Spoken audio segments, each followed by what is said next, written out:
That's how I got so strong. Giant's milk.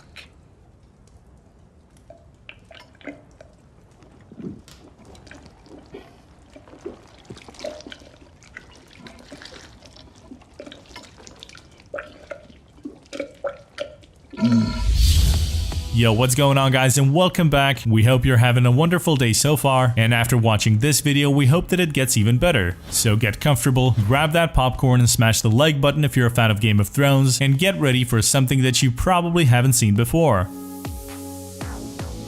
The award-winning TV series Game of Thrones is one of HBO's biggest hits ever and has attracted a record viewership with each new season. Based on the Song of Ice and Fire by George R.R. Martin, it tells the story of 9 noble families fighting over the 7 kingdoms of Westeros, while an ancient enemy is getting ready to return after thousands of years of dormancy. Following a 2-year wait, the series' 8th and final season has arrived at last, and with 3 episodes to go, the fans can hardly wait to find out who wins the final battle. The series has gone down in history as the most expensive TV show ever produced, with a budget of an estimated $15 million per episode of its latest season. However, even the biggest budget doesn't save you from making errors, and in today's video we're looking back at 7 of the biggest mistakes that slipped through the editing in Game of Thrones. Let's start at the beginning of the first season of the show, where the creators already got themselves into a hairy situation. On the show, the men of the North are usually known for their full beards and their long hair, but in the very first episode of Game of Thrones titled Winter is Coming, both Robb Stark and Jon Snow got haircuts and a clean shave in anticipation of the arrival of King Robert. Strangely enough, their hair had miraculously grown long again when they found the lost direwolf pups not long after, and this continuity error might have gone unnoticed by the editors of the show, but it was certainly not lost on attentive viewers. The premiere of Game of Thrones Season 6 was probably one of the most dramatic episodes, with Jon Snow still left for dead, as we learned that the Red Woman was not quite what she appeared to be. Viewers were shocked to find out that the ornate ruby necklace that Lady Melisandre always wears seemed to be full of dark magic, and gave her the appearance of a young woman while she was really over 400 years old.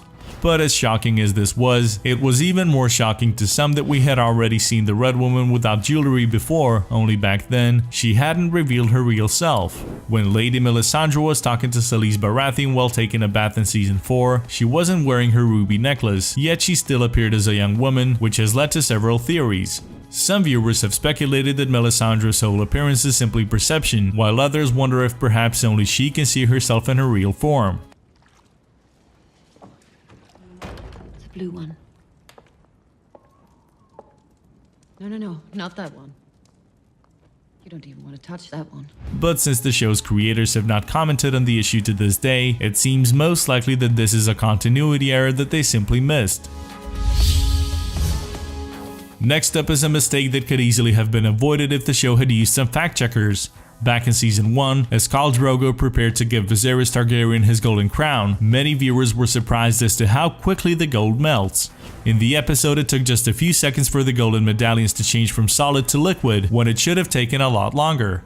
Viserys' gruesome death was one of the most memorable ones from the entire series, but not exactly realistic, simply because of its scientific inaccuracy. In fact, it wouldn't have been possible to melt gold in a cooking fire at all, as pure gold has a melting point of 1945 degrees Fahrenheit, while a cooking fire reaches nowhere near this temperature, with the average campfire being around 700 degrees. Khal Drogo and his khalasar might not have been aware of this, but the show's producers should certainly have known better, or at least hired someone who does. Season 5's 4th episode saw Daenerys travel to Meereen, and we were in for some pretty epic fighting scenes as Dany's patrol of the Unsullied were ambushed and defeated by the Sons of the Harpy.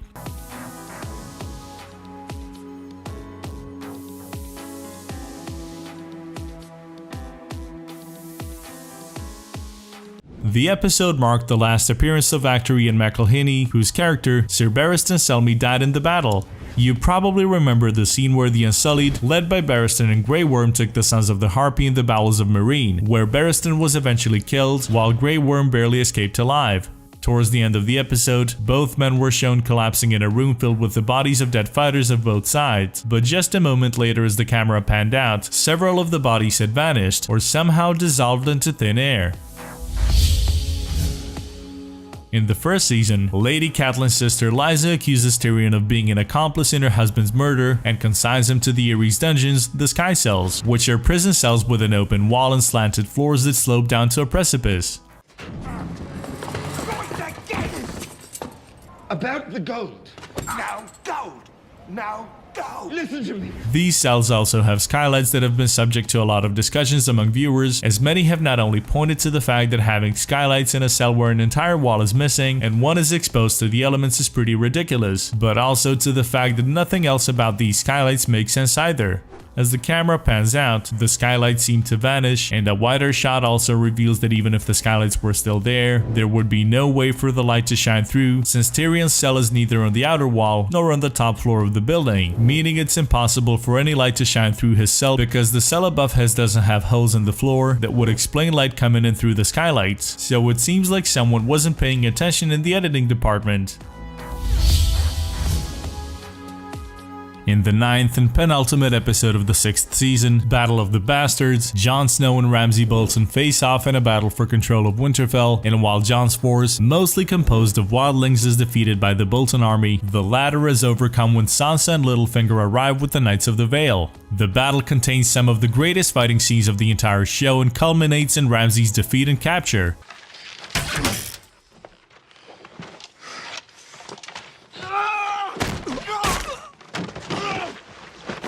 However, not before he tragically kills Rickon, and not before we see one of the most embarrassing mistakes of the show.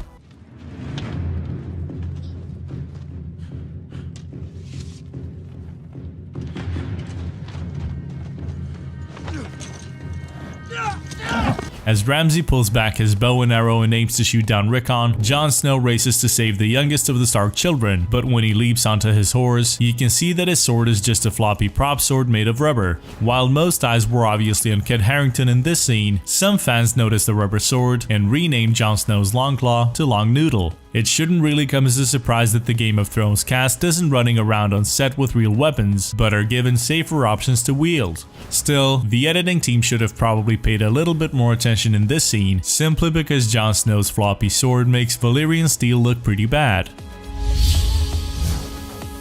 There are a ton of Easter eggs in the opening titles from Game of Thrones, as each opening contains information about where the episode will take place, and the updated version of Season 7 even points to how the White Walkers managed to get around the magic wall of ice. Through the seasons, the titles have shown a burning Winterfell, the fall of Meereen, and the actor's name alongside the sigils of the house their character belongs to. However, there have been a few mistakes during the earliest seasons, as the first 2 episodes of Season 1 show an image of a dragon next to Sophie Turner's name, for example, and we all know that Sansa Stark has nothing to do with dragons, and that the blood of the wolf pack runs through her veins, so listing her as a Targaryen is a pretty big mistake. The first 2 episodes also show Ian Glenn, who plays Jorah Mormont next to the Lannister lion, and Rory McCann, who portrays the Hound next to a Baratheon stag. However, an even more embarrassing mistake might be the fact that Emilia Clarke, who plays Daenerys Targaryen, a character that constantly reminds us of her name and the fact that she is a mother of dragons, is listed as a Lannister in these few episodes.